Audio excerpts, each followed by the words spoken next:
Sometimes it feels like we're living inside of a Black Mirror dystopian future that is actually reality.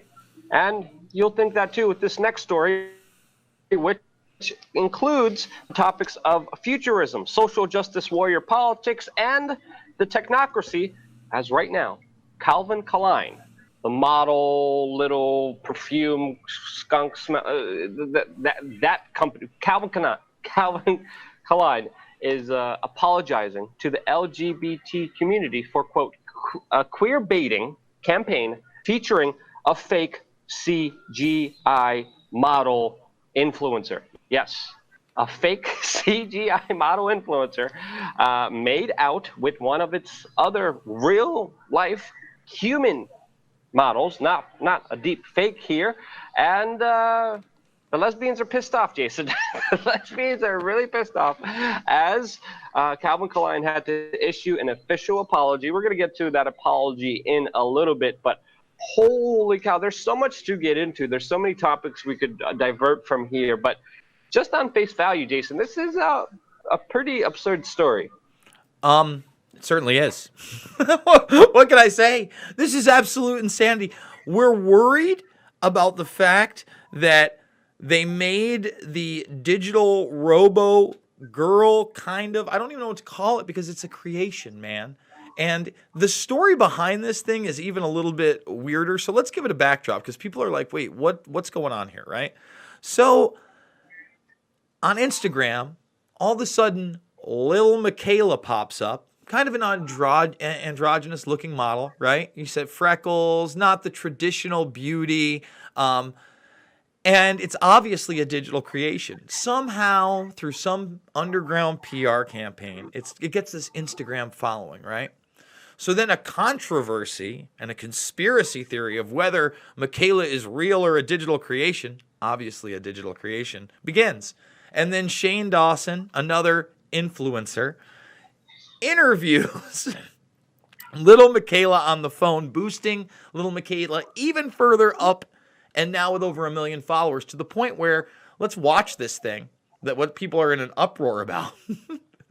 The lesbians are angry. The queer baiting, we're going to explain what that is if you don't know what that is in just a little bit. But let's play this clip, full screen it, because this is Never knew this it is existed. the modern day of advertising. Let's play with the full audio too. Life is about opening doors. What? Oh, of What course. kind of For vague, CGI models. asinine, generalized statement is that? Life is about opening doors. Jason, what are you downloading? I don't even want to know. Not downloading Regardless anything. of that, Yeah, you know what? They do a bad job with Twitter's video feed. Let's keep playing it here. Life is about opening doors. Creating new dreams you never knew could exist.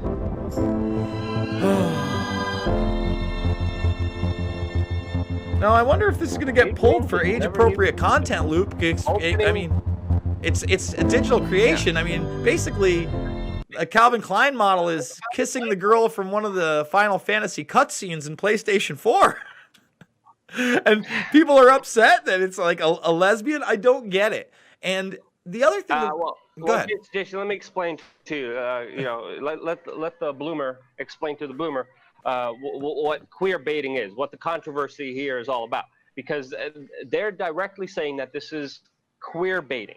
And if you look at Urban Dictionary, the term queer baiting is a term used when people in the media add homoerotic tensions between two characters to attract more liberal and queer viewers, with the indication of them not ever getting together for real in the show / books / movies. And of course, this is the main accusation against Calvin Klein, which has people in an uproar. You could read some of these tweets by a lot of these, it looks like other fellow lesbians who are not having it, who are not happy about this corporatization of lesbianism to sell a crappy, whatever the hell Calvin, I don't even know what Calvin Klein's selling. And it does need to be pointed out, Calvin Klein, it doesn't really stay away from controversy. It's been surrounded with controversy many times, with many people saying that they exploit and use children in many deceitful wrong ways. And looking back at it, even in my adolescence, Calvin Klein pretty much was the pioneer in establishing women as these skinny, anorexic, boy-looking twig figures that they somehow promote as sexy. And a lot of people criticize major corporations and modeling industries for causing anorexia, for destroying the concepts of beauty, since the concepts of beauty are almost impossible, with people puking after they eat.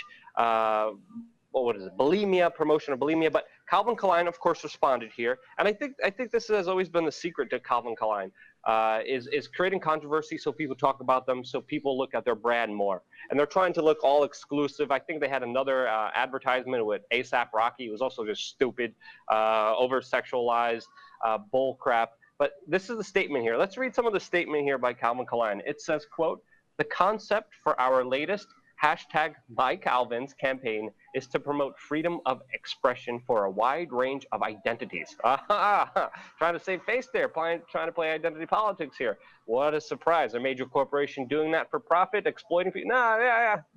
Going on, quote, "including a spectrum of gender and sexual identities. This specific campaign was created to challenge conventional norms," of course, "and stereotypes in advertising. In this particular video, we explained the blurred lines between reality and imagination." Quote, "We understand and acknowledge how featuring someone who identifies as heterosexual in a same-sex kiss could be perceived as queer baiting." Wait, is Michaela heterosexual, or is the model heterosexual? I don't understand.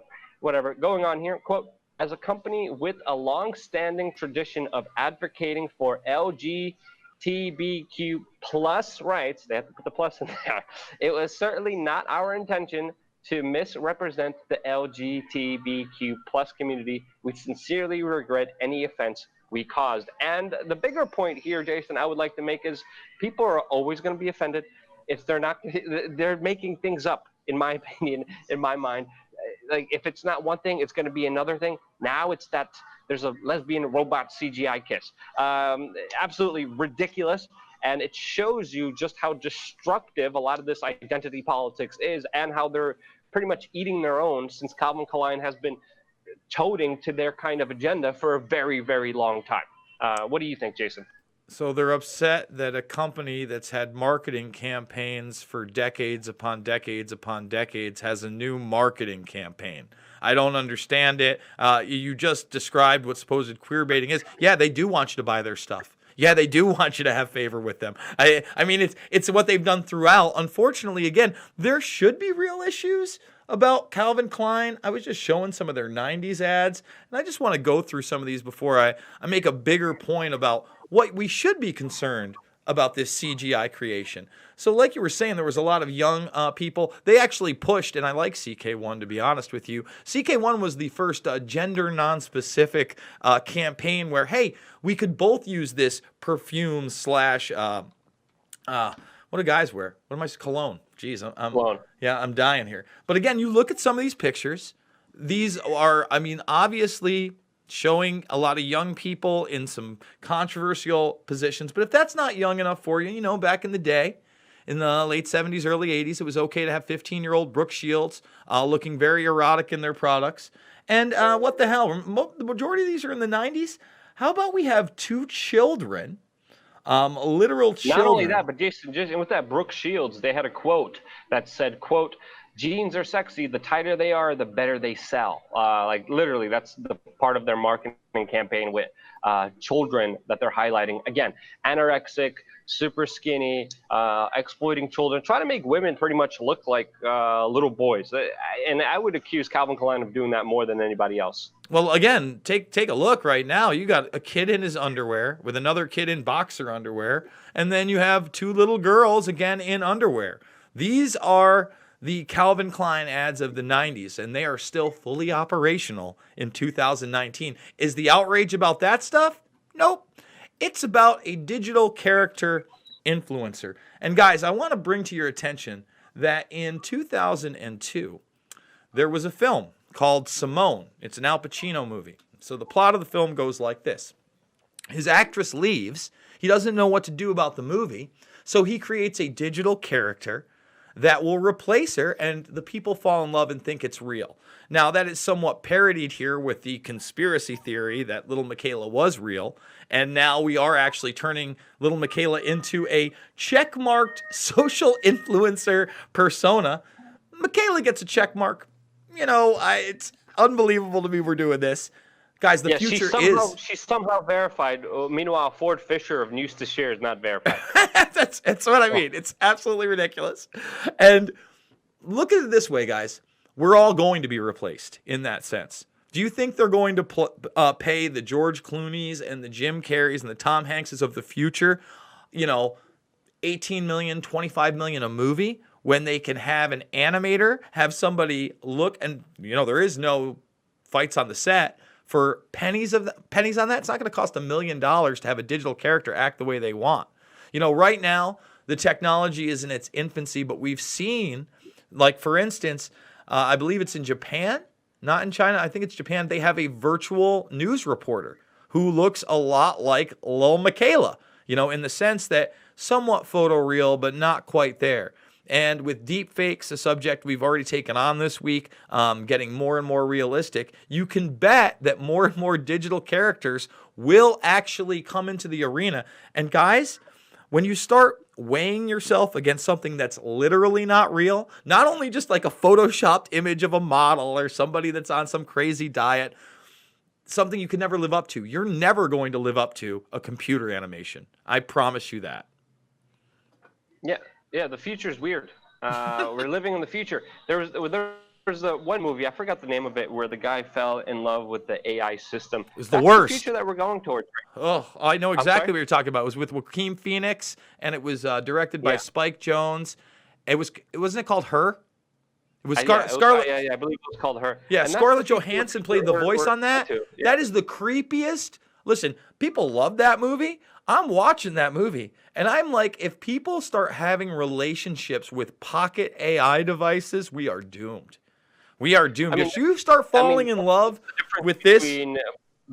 what's the difference between other people liking her and loving her because she's an Instagram influencer?